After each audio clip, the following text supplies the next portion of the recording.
Hi Lisa, thank you for agreeing to talk with me today. You're welcome. So tell me a little bit about what you do. I am a family support provider. I work with Edwin Fair Community Mental Health Center. I work with a very specific program called Systems of Care. It's a national initiative that the state of Oklahoma has really embraced and invested in. Okay. It's otherwise known as Wraparound. And Wraparound is a program that literally does just that. It wraps around a family that has a kiddo that has mental illnesses or extreme emotional disturbances. It's like the last stop, the last resort, last services that are provided for kids who are in danger of an out-of-home placement Okay. or inpatient hospitalization. Okay, so kind of working with families in crisis, but mostly with the kids with mental disturbances and illnesses. Is that Yes. Is that sound Yes, about right? definitely. It's not, the program overall can go from 6 months to 12 months. So Okay. it's a long process that helps a family learn their strengths and their needs and be able to handle the challenges that come along with having a kiddo with some mental illnesses or emotional disturbance. Usually a kiddo gets an awful lot of services. There's therapy, there's help for that child or teenager, but the family usually has some repercussions. Because of having to focus so much on that child, the family needs the extra help and support. So I have a partner, a behavioral rehab specialist that works just with the kiddo, doing case management and behavioral rehab.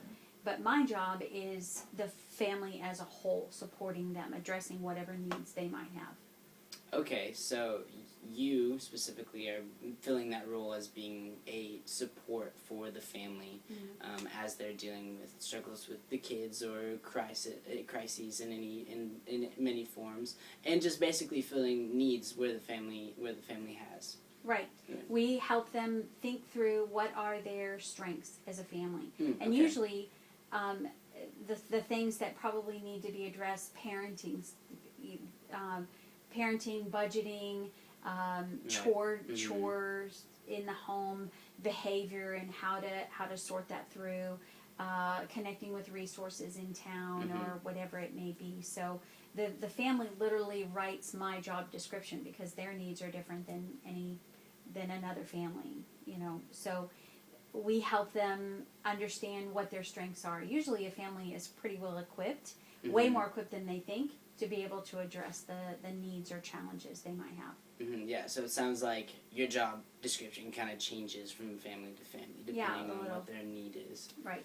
Okay, so tell me a little bit about what a typical day for you would be. My days are filled with meeting with families. Okay. I do case management type work, but that's just one little piece. I actually go into their homes. I meet with most of my families in their homes. So my day would be filled with several meetings, 5 or 6 meetings, traveling to different homes. But I also have progress notes to do, keeping record of the different contacts that I have with families, making phone calls, trying to locate resources that might be the best support for a particular family. Looking things up on the internet, whatever, helping them understand what resources or even the specific challenges that their kiddo has. Okay, so kind of not necessarily being a traditional case manager, but also having those roles as well as providing services and having to do paperwork and keeping in contact with the family and having those kind of required amount of time that you have to spend with them each week in order to help them build their strengths, right? Is that kind of around the ballpark? Yeah, definitely. And providing extra advocacy for them. If they have to meet with maybe they have to meet with DHS or meet with their school, the kiddo's school. Most kids in this situation have an individual educational plan. So some parents are lost going into those circumstances. So Yeah. I just support them. I don't speak for them, but I attend the meetings with them so they feel the extra support and can find their voice to speak out on behalf of their child. Okay, so having some advocacy for the kids and stuff also just added in there a little bit. Yes, definitely. All right, well, this has been really informative for me, kind of getting to understand the differences between family support providers being there for the whole family and helping them build strengths and helping them deal with the crises in many forms with their children that might have mental illness or an emotional disturbance, but also having the traditional case management roles of advocacy and providing services but mostly your job involves just being there for the entire family. And Yes. part of this program, Wrap Around, you're literally just wrapping around the whole family and being there for them. Right. Yeah. All right, yeah. Well, this was wonderful. Thank you very much. You're welcome.